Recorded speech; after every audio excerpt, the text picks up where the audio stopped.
현재 스마트폰의 양대 강자는 바로 삼성과 애플이죠. 그런데 구글이 계속해서 디바이스 시장에 고개를 내밀고 있다는 사실 알고 계셨나요? 구글의 자체 개발 스마트폰 픽셀 8 프로의 소식입니다. 픽셀 8 프로로 추정되는 실제 이미지가 공개됐다는 소식인데요. 글로벌 인터넷 커뮤니티 레딧에 현지 시간 3일 구글 픽셀 8 프로의 시제품으로 추정되는 스마트폰의 모습이 담긴 사진이 유출됐습니다. 해당 글과 계정은 현재 사라진 상태입니다. 이번에 공개된 이미지에는 3개의 후면 카메라와 전면 펀치홀 형태로 카메라가 탑재된 것을 확인할 수 있는데요. 이는 지난 3월 온리크스와 스마트프릭스가 공동으로 제작해 공개한 렌더링 이미지와도 같은 모습입니다. 해당 스마트폰이 픽셀 8 프로임을 나타내는 라벨이 붙어 있고, 이 라벨에는 픽셀 8의 코드명으로 알려진 허스키라는 이름을 확인할 수 있습니다. 이 픽셀 8을 비롯한 픽셀 8 프로는 오는 10월 출시될 예정으로 알려졌는데요. 특히 픽셀 8 프로는 6.7인치 120Hz OLED 디스플레이가 적용되며 삼성의 ISO셀 GN2 센서로 업그레이드된 5000만 화소 메인 후면 카메라와 소니 IMX787 센서, 5배 광학줌 센서, 1100만 화소 전면 카메라 등이 장착되는 것으로 전해졌습니다. 삼성과 LG라는 양대 산맥 아래 LG전자도 100기를 든 적이 있죠. G7 등의 대표 라인업은 추억 속으로 사라져버렸는데요. 도대체 왜 이 구글은 디바이스를 포기하지 못하는 걸까요? 조태현 기자가 알려드리겠습니다.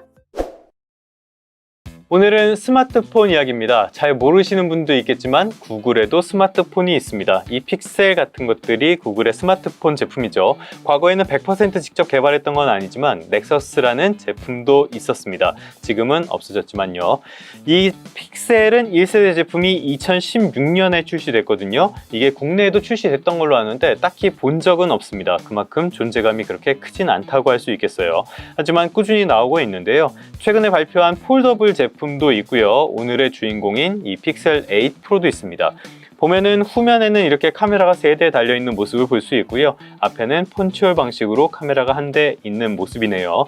이런 걸 보면은 후면 카메라는 삼성이나 애플에서 나오는 제품들, 플래그십 제품이랑 비슷하지만 약간 뒤처지는 모습으로 볼 수도 있겠습니다. 아무튼 비슷한 형태라고 할 수 있겠죠.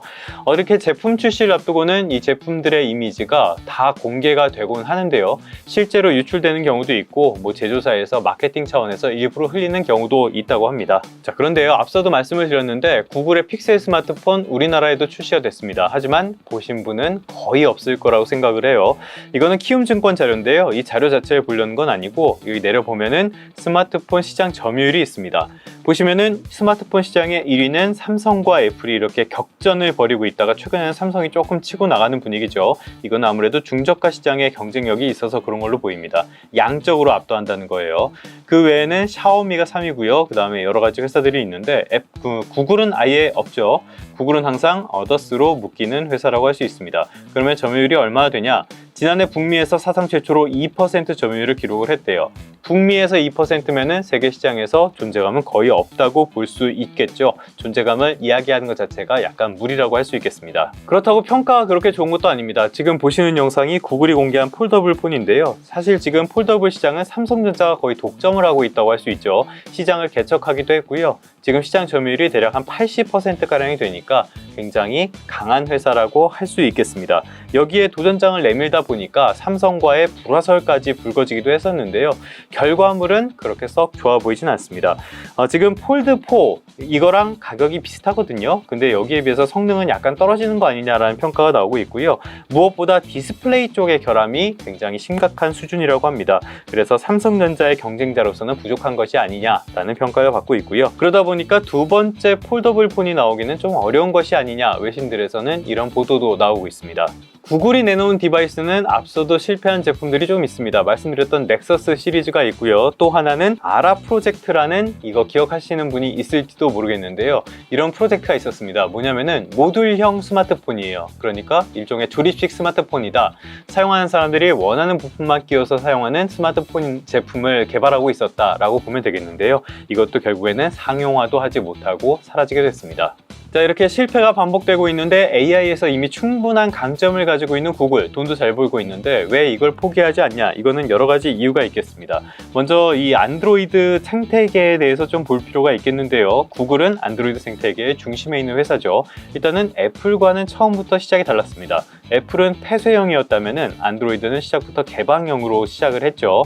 그러다 보니까 안드로이드가 개방이 돼 있었기 때문에 여기에 많은 회사들이 참여하면서 시장 점유율을 끌어올리는 데는 굉장히 큰 기여를 했습니다. 이게 부작용도 가져왔는데요. 결국에는 디바이스 같은 측면에서는 국내 기업들, 삼성전자 같은 회사들에게 어떤 측면에서는 종속되는 결과로 이어졌다라고도 볼 수 있겠습니다. 그런데 최근에는 AI 같은 새로운 영역들이 각광을 받으면서요. 하드웨어 측면에서도 시장 지배력을 강화하지 않는다면 비즈니스에 한계가 있다는 점을 구글이 분명하게 느끼고 있다라고도 볼 수 있겠습니다.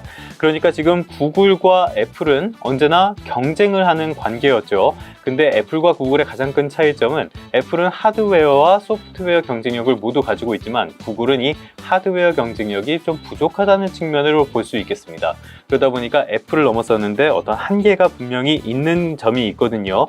특히 AI 같은 새로운 영역이 굉장히 각광을 받고 있기 때문에 이런 측면에서는 반도체도 스스로 개발을 하고 디바이스도 스스로 만드는 이런 정책적인 판단이 필요한 시기였다라고도 볼 수 있겠습니다. 그 결과물이 구글 픽셀 같은 거라고 볼 수 있겠죠.